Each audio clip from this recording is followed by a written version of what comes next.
Mootummaan biyya bulchaa jedha. Asii immoo uummanni dhumaa jira. Gaheen isaa maalidha?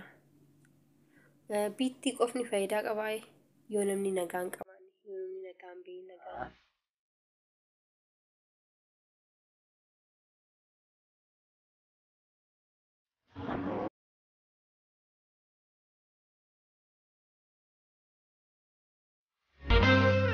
Lammiin koo ta'uun qabu dirree tapha siyaasaa walitti kan darbattanii kubbaa miti rasaasaa.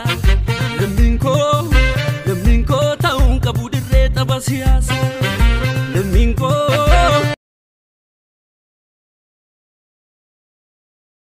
Imboonyuunu gahaa baraan bo'aa nafnu waadaa jiru cabsii on deebinee rabnu.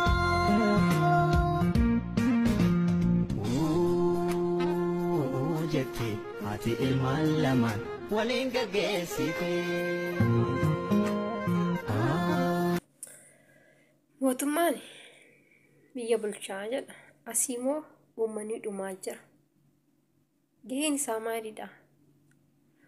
Biittii qofni faayidaa qabaa yoo namni nagaan qabaanne, yoo namni nagaan bahee nagaan. Keessaa fala jirtu komiinsin irraa qabaa na dhaggeeffadhaa martuun.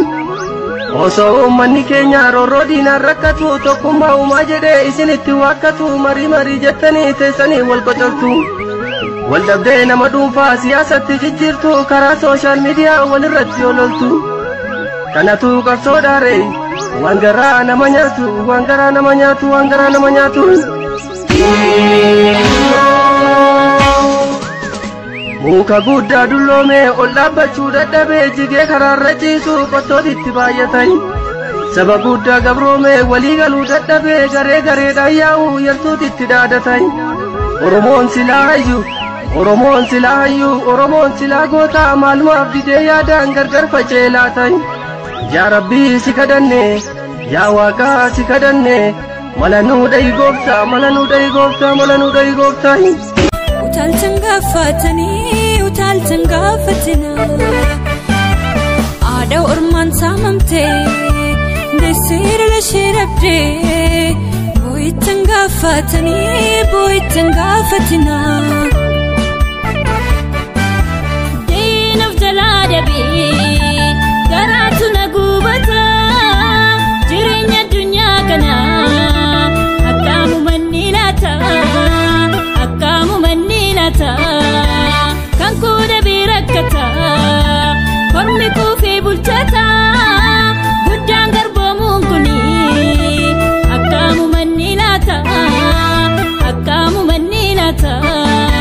xiqqootu guddaa bulcha guddaan jalaa miidhata mee keenya kuni maalumaaf nutti hammaata yoomuu magaalata.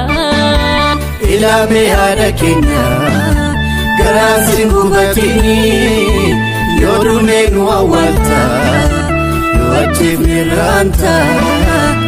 ajjeef nirraanta gumaatu gumaa baasa yoo taanes karrasaasa jiraatu ormaaf silaanne intaanuu nama barsa.